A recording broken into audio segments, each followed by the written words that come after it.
Still don't have a shelter for this yet, so morning dew gets on there.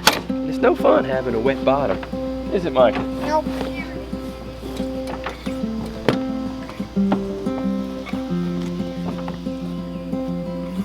All right.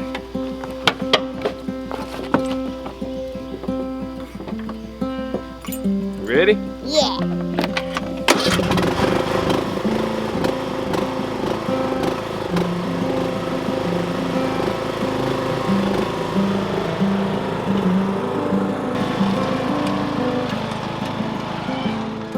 We're constantly experimenting with different things on the homestead and in the garden. And believe it or not, we can grow a number of lettuces during the summertime. However, this was a variety, actually these two were varieties that we experimented with. Didn't work at all. From the very beginning, they were bitter and just not very good at all. But all is not lost. So what we're gonna do is we're gonna harvest, we're just gonna pull these out, and we're gonna take them and give them to our chickens and our ducks. So that way somebody at least get some use out of them. All right, Micah, you ready to do this? Yeah. Let's do this, man. A couple of the varieties that we have found to work for growing lettuce in the summertime is any of the Salanova, a number of the Salanova lettuces from Johnny Seeds. But we also try to do as many heirlooms as we can, when we can. And we found a couple that work. Muir is one that works really well in the summertime. But we're just continuing to experiment with different ones.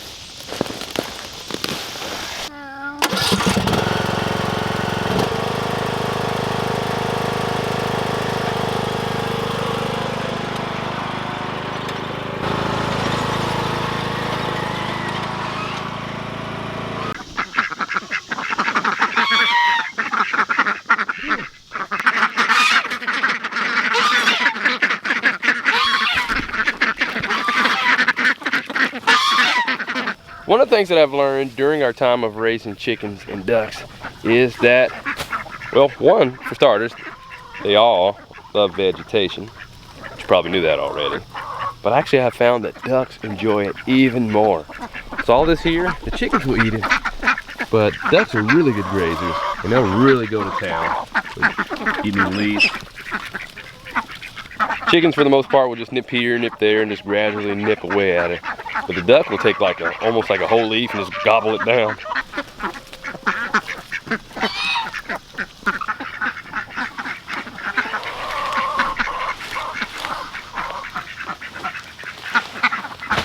All right, Micah, let's get some more lettuce. You ready? Ready.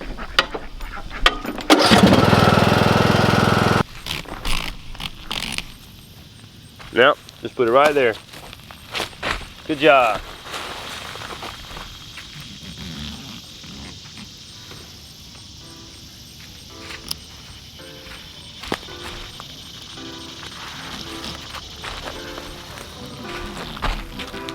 Let me help you out.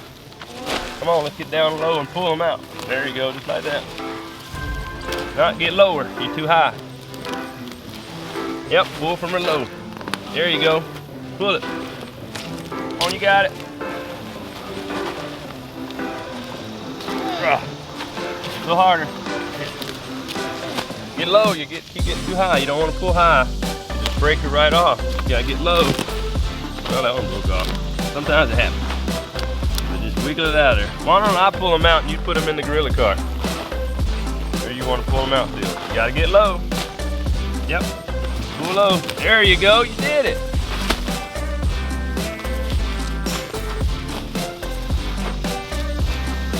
Yep. Yeah, just like that.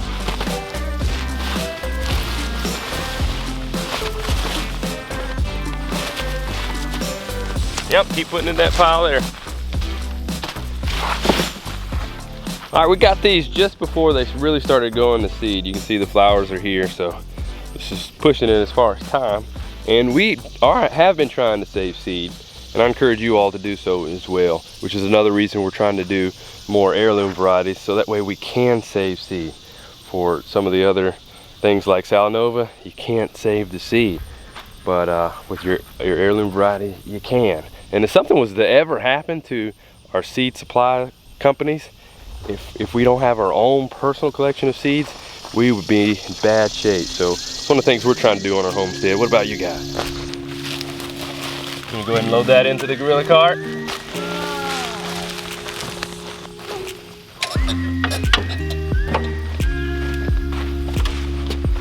Alrighty, this lettuce that we're harvesting here is in a 50-foot long bed. Bed's 50 feet long. And we took that first third of that bed of lettuce, gave it to one of our flocks. We actually have 3 flocks, so it helps kind of break it down in thirds right now. And that first flock was a mixture of chickens and ducks.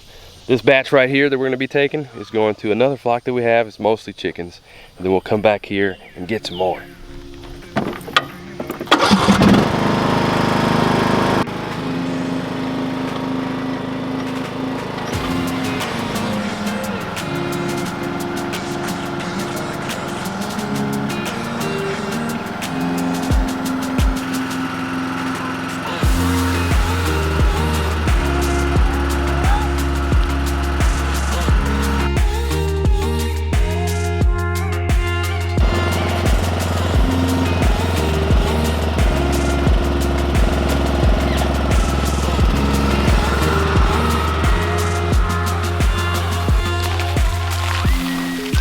Good job, Micah. Alrighty, all the lettuce. One thing that's left in here in this bed is this horsetail right here. And this stuff, I'm not sure if you can see those thorns or not, but it hurts. So we're gonna come back later and pull that out before it goes to seed, because that is not a fun weed to deal with. I don't want to pull that out. Nah, I won't make you pull that out. What'd you say again? Titanoboa. Titanoboa? I don't want to see one of those. What are those? Snake. A snake? Yeah, I don't want to see a snake that can eat me. Alright, this last batch here is going to the duck by the pond.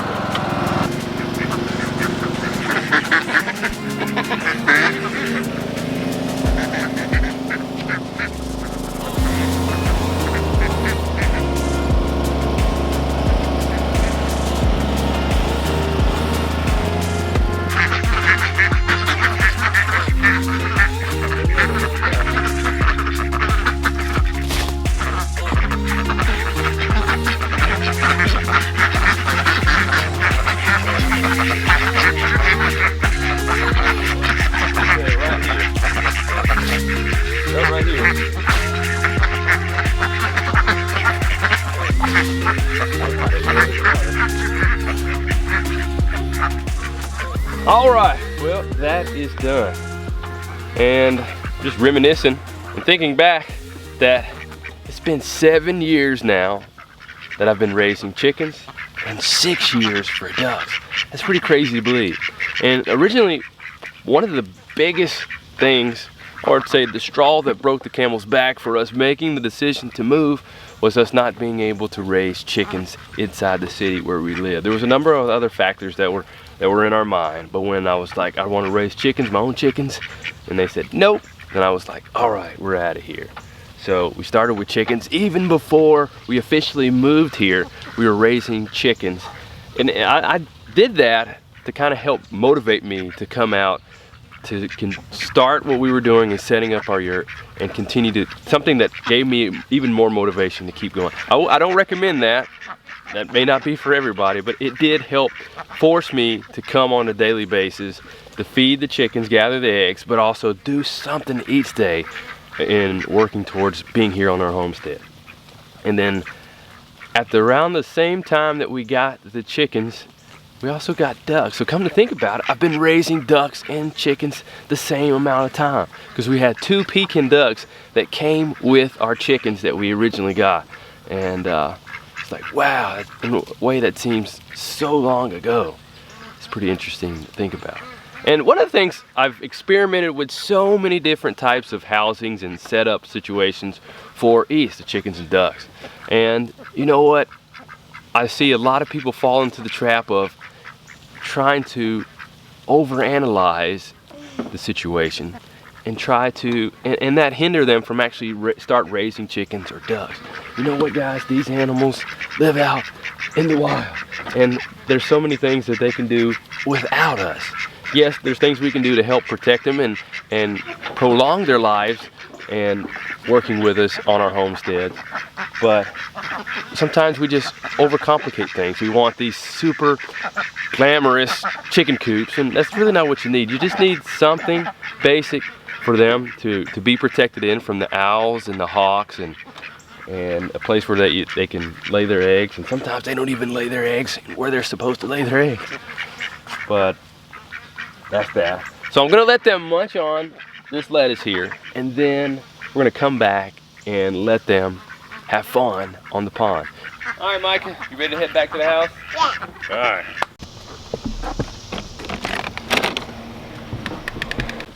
All right, Micah, thank you very much for helping me out. You did a fantastic job, buddy. You want a lollipop? Yeah. One of the things that I found is when the kids do a really good job of helping me out, I really try to reward them. Everybody likes to have a reward for the work that they do. So we have organic lollipops, and I'll give them to them whenever I feel like they've done a really, really good job. Alrighty, here you go. What do you say? Thank you. Over the years with raising ducks, it's been a learning process, figuring out how to let them have access to the pond, but come back to where we need them to lay eggs and be protected overnight. And at first, when we let the ducks out onto the pond, at first, when you introduce ducks to the pond, they're actually a little timid at first. They don't just hop right in if they really haven't had exposure to it. They're a little scared. But then once they get in there, it's like, oh yeah, we're supposed to be in there. Oh yeah, making, splashing all around. But the challenge can come when they don't want to come back to the area where if you're raising them for eggs, to lay their eggs and come back to be protected. And a danger of that, or risk of that, is they could more easily be picked off by predators, snapping turtles, owls, hawks, foxes, raccoons, etc. Wherever you live, you may have to deal with other types of predators. So one of the things that I had to learn is figuring out a way to encourage them to come back at the end of the day. What I've found that has worked for us is we feed our ducks in the evening and give them free access to that food, which includes a layer mix for our layers. And at night, they'll eat their main feed, and then they'll also lay their eggs during the evening in the wee hours of the morning, and they usually stop around 11 o'clock or so, which is now, and then we'll let them out onto the pond. But as we do so, we let them out, and then we close off their area and don't give them access to any more of their feed. So that way, we can use that to encourage them to come back later on. All right, Selah has been taking over this flock. I'm teaching her how to manage the flock, and she's doing a great job. So Selah, if you could go ahead and let the ducks out. Yes, sir. Knock them out. Not really. Quack, quack. Come on out, duckies.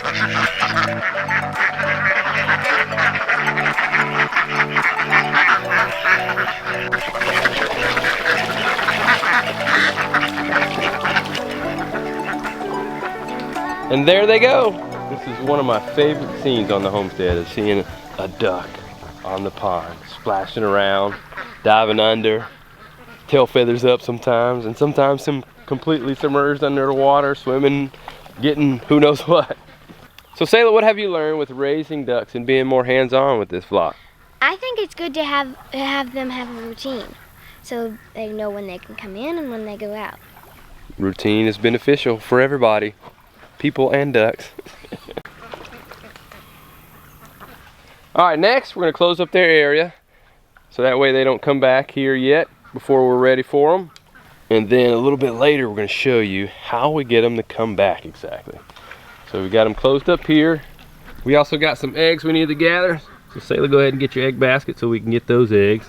And even though they're not in the pond during the evening, we still give them access to water. However, we control their water. And here's the system that we use here. We have basically a mortar tub and what I call a duck shield over that.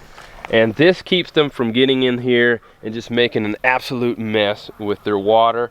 And this could be really beneficial to those of you who don't have a pond and raising ducks.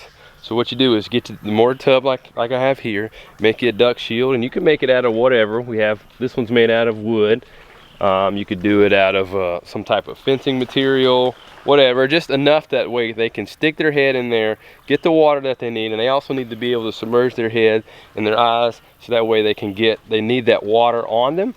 And then when you want them to have full body access, then you just basically just take this thing off and let them get in and swim around. So we keep it on for the most part, and we'll change out their water ever so often. But since we let them into the pond, we just keep this fully covered, and then they can have access to this water during the evening times.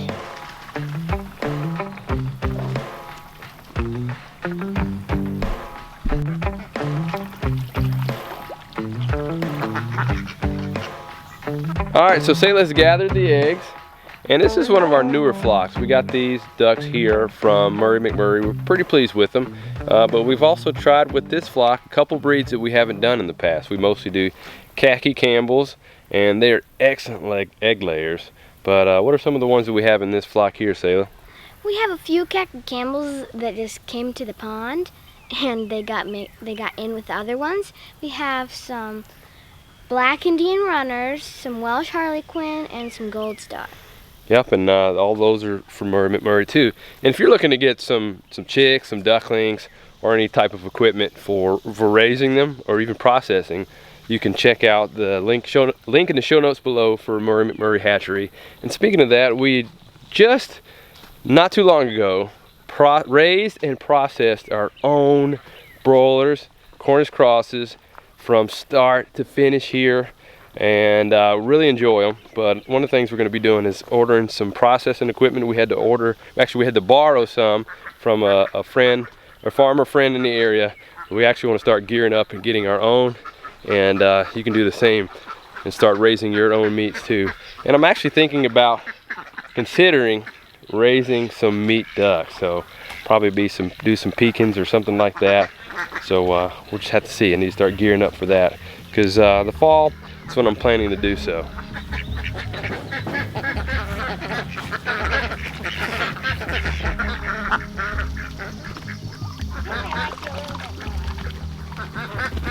They don't spend the entire day out on the pond. They kind of come in and out. Especially on these hot days, they will come out onto the pond a little bit more, but also go in shaded areas. But they'll also free range on grass and bugs and fish and tadpoles and whatever else. But speaking of chicken earlier and processing, I think I'm gonna get one of our meat birds out and see if Lacie and Selah will cook that for dinner. Sounds pretty good to me. What about you guys?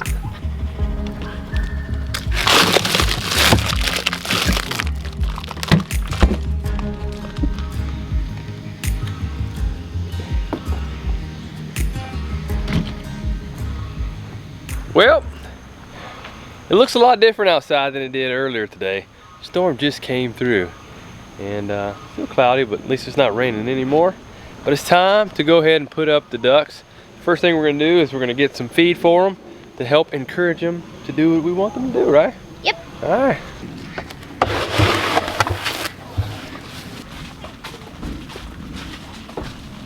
And another thing that we have found to be helpful is give them some type of call, some type of recognition that, hey, you're coming, you're bringing them what they want, in this case feed right here, and they'll associate that with, hey, we need to do what you're trying to say. So we just do a quack. You can do whatever kind of call you want. So I do the quack quack. Quack, quack. Quack quack. I'm not sure how you spell yours. Is that W-R-E-E-C-K? Mine's like a whack whack. A whack whack. Oh, and here they are.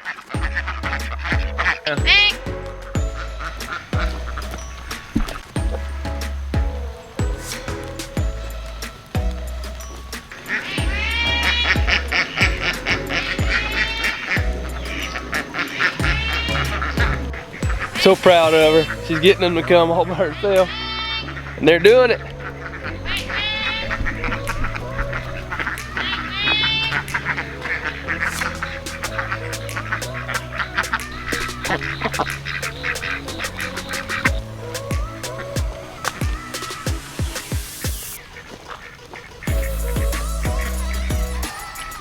And just like that, we're done.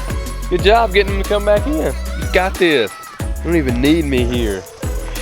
You got it. So that, ladies and gentlemen, is an example or sample how we give our ducks access to the pond in a controlled way. Still need to work on bringing the flock that we have at the top of the hill that we gave lettuce to earlier, which the lettuce is all gone, by the way. There's nothing left but the stalks. So we're gonna try to bring them back down once again. And if you saw a couple videos ago, we had a few of them that were down here, but they kept wanting to go back up there to where they were before, and just trying to move them around. It does confuse them a little bit, so we needed to keep them down here a little bit longer to let them know that, hey, this is where you need to be again. So we'll have some more work cut out for us in doing that. And some of you commented on that video. We were having a tough time getting the ducks back into the fence that day. We were just having an off day. Yes. So while we're right here, check out these. Got this little guy right there. Yeah. And in that previous vlog, some of you were mentioning that, hey, you should raise ducks like such and such and such and such. To be honest with you, I've been raising ducks longer than some of those that were mentioned, but that doesn't mean I'm too good to receive advice from anybody. But I just want to point that out, that I have been raising ducks longer than some of those. But like I said earlier, it's been about 7 years now that we've been raising ducks here.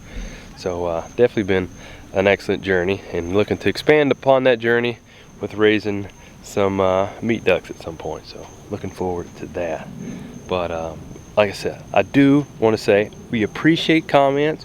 We appreciate advice too from those of you who are qualified to give certain advice. But I just want to remind you guys, whenever you're giving comments on this channel or other channels, just remember to season it with kindness and gentleness. It will always go over better, trust me. Well, it's time to go inside and get some dinner. I think Lacey's done with the chicken. Let's go see.